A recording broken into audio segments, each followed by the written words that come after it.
இன்றைக்கு காலை அதிகாலை காற்றழுத்த தாழ்வு மண்டலமாக வலு குறைந்துள்ளது. நாம் எதிர்பார்த்தது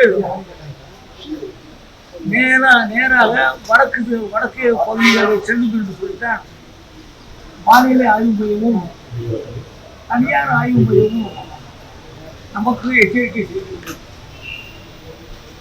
இயற்கை அதை மீறி இன்றைக்கு ஒரே இடத்துல அது சென்னை கரையிலேயே அந்த புயலுடைய தாக்கம் இருக்கக்கூடிய அளவுக்கு இருந்திருக்கிறது. புயலாக இல்லாமல் இன்றைக்கு காற்றழுத்த தாழ்வு மண்டலமாக அது மாறி இருக்கிறது.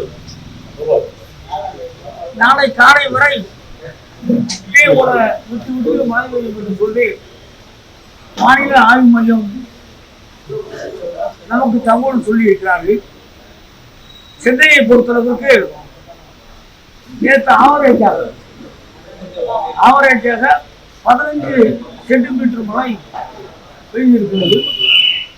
அதிகமாக மழை பெய்த பகுதி எண்ணூர்ல 26 சென்டிமீட்டரும், பாரிஸ்ல 25 சென்டிமீட்டரும், உள்ளம் பகுதியில் 22 சென்டிமீட்டரும், ஐசவுஸ் பகுதியில் 22 சென்டிமீட்டரும், மணலி நியூட்டன் பகுதியில் 20 சென்டிமீட்டரும் மிச்சமும் மழை பெய்திருக்கிறது.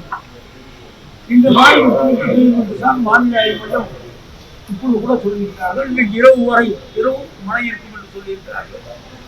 நாளைக்கு காலையில் இது காற்றழுத்த தாழ்வு மண்டலம் காற்றழுத்த தாழ்வு பகுதியாக மாறக்கூடிய வாய்ப்பு இருக்கிறது.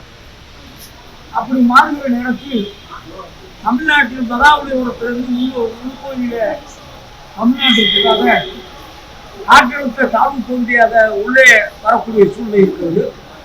அந்த பகுதியில் மழை இருக்கும் என்று வானிலை ஆய்வு மையம் சொல்லியிருக்கிறார்கள். அதற்கு வேண்டிய நடவடிக்கை நம்ம முதலமைச்சர் அந்தந்த மாவட்ட நிர்வாகத்திற்கு சொல்லி வேண்டிய நடவடிக்கை எடுக்க சொல்லியிருக்கிறார்கள். நேற்றைய தினம் நம்முடைய முதலமைச்சர் அவர்கள் வேளாண்மை பயிர்களுக்காக நேற்று நிவாரணம் அறிவித்திருக்கிறார்கள். ஒரு ஹெக்டேருக்கு 20,000 ரூபாய் என்று சொல்லி நேற்று அறிவித்தோர் மட்டுமில்லாமல் அதை உடனடியாக வழங்க வேண்டும் என்று உத்தரவிட்டிருக்கிறார்கள். இப்பொழுது இந்த மழையால் பாதிக்கப்பட்ட அந்த பயிர் சேத உரங்களையும் உடனடியாக கணக்கிட சொல்லி முதலமைச்சர் உத்தரவிட்டிருக்கிறார்கள். அந்த அடிப்படையிலே கணக்கெடுக்கிற வேலையும் நடந்து கொண்டிருக்கிறோம். நிவாரண முகாம்கள் மொத்தம் 155 இடங்களிலே 54 நிவாரண முகாம்கள் மொத்தம் இருக்கிறது. அதில் 1127 குடும்பங்களை சேர்ந்த 3534 பேர் தங்க வைத்திருக்கிறோம். அவருக்கு வேண்டிய உணவு உடையெல்லாம் குடிநீர் வசதி போன்ற வகையான அடிப்படை வசதிகளையும் நாம் செய்து கொடுத்துக் கொண்டிருக்கிறோம். உயிரிழப்பை பொறுத்தளவிற்கு 4 உயிரிழப்பு நடந்திருக்கிறது. கால்நடை இறப்பு 582, குடிசை வீடுகள் சேதம் 1601. இந்த சேதம் மாவட்ட நிர்வாகம் கணக்கெடுத்து அவருக்கு வேண்டிய நிவாரண தொகையை உடனே வழங்க வேண்டும் சொல்லி முதலமைச்சர் அவர்கள் நமக்கு அறிவுறுத்தி இருக்கிறார்கள். அந்த அடிப்படையில அந்த பணியில் நடந்து கொண்டிருக்கிறது. சென்னையில 10 டிஎன்ஆர்எஃப் நம் நாட்டை சேர்ந்த அந்த மீட்பு படையை சேர்ந்த வீரர்கள் 10 குழுக்கள் சென்னையில் தயார் நிலையில் வைத்திருக்கிறோம். என்டிஆர்எஃப் மொத்தம் 11 குழுக்கள் 330 பேர்.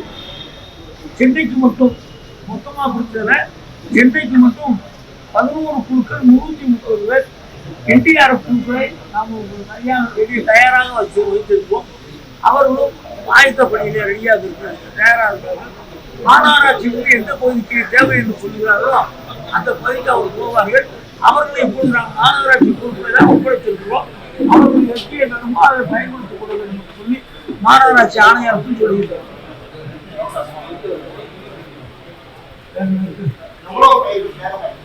நீங்க கணக்கெடுத்து கணக்கெடுத்து நேற்று கொடுத்துருக்காங்க. அக்டோபர்ல பெரிய படையில சேதமான பயிர் பூரா நேற்று முதலமைச்சர் உடனடியாக உத்தரவாக்கி உடனடியாக வழங்கிருக்காங்க. இன்னைக்கு நம்ம எடுத்துக்குவோம். ஒரு குறிப்பா மொத்தம் 85,500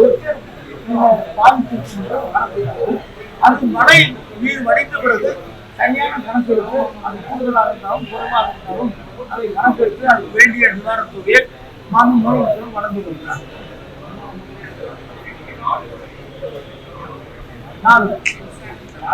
மின்சார தாக்கல் இருக்காங்கல்ல, மயிலாடுதுறையில் ஒன்றும் விழுப்புரத்தில் ஒன்றும் 2 பேர் மின்சார தாக்கல் இருக்காங்க. தூத்துக்குடியிலே தஞ்சாவூரிலும் சிவகங்கையிலும் 2 பேர் மொத்த இழப்புதான்.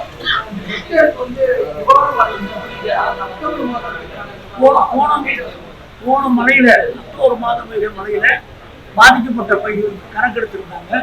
அவங்களுக்கு ஒரு ஹெக்டேருக்கு 20,000 ரூபாய் கொடுக்க சொல்லி நேற்று மாநில முதலமைச்சர் அவர்கள் ஆணையிட்டிருக்கார்கள். அந்த பணி நடந்து கொண்டிருக்கிறது.